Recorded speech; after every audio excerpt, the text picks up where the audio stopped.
তোমার বরং এই স্থানটা ত্যাগ করা উচিত। তোমার বরং আইন মেনে চলা উচিত। তোমার বরং চুল কাটা উচিত। তোমার বরং ধূমপান ত্যাগ করা উচিত। এই যে বরং ভালো বা বরং উচিত, এই শব্দটা ইংরেজি শব্দ হচ্ছে গিয়ে হ্যাড বেটার।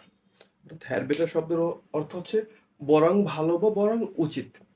তো এই যে বরং ভালো বা বরং উচিত, যে এরকম বাক্য কিন্তু আমরা দৈনন্দিন জীবনে শত শত বাক্য আমরা ব্যবহার করে থাকি।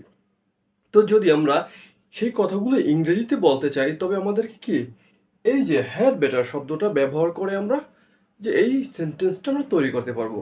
এই হ্যাড বেটার শব্দ ব্যবহার করার নিয়মটা হচ্ছে গিয়ে হ্যাড বেটার পরে ভার্বের যে বেস ফর্মটা বসে, অর্থাৎ মূল ভার্বটা বসে।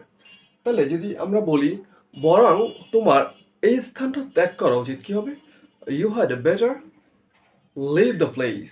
অর্থাৎ ভার্বের base you have better leave the place. তোমার বরং এই স্থানটা ত্যাগ করা উচিত। তোমার বরং আইন মেনে চলা উচিত। You had better obey the rules.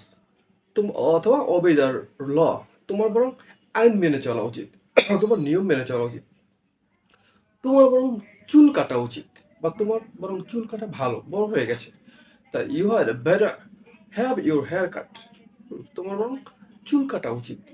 তোমার বরং ধূমপান ত্যাগ করা উচিত। You had better give up the smoking, অথবা গিভ আপ স্মোকিং। এই বাক্যগুলো আমরা কি করতে পারি? এরকম শত শত বাক্য আমরা শুধুই হ্যাড বেটার দিয়ে আমরা ব্যবহার করতে পারি এবং হ্যাড বেটার দিয়ে তৈরি করতে পারি।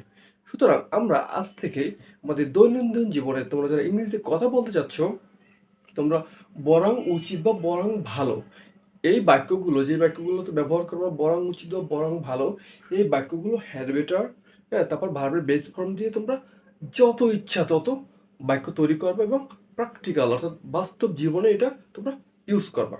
তবেই দেখবা ইংরেজি ভাষা আস্তে আস্তে খুবই সহজ হয়ে যাচ্ছে। তো আজকের মতো এই পর্যন্তই। ভালো থাকবা। আল্লাহ হাফেজ।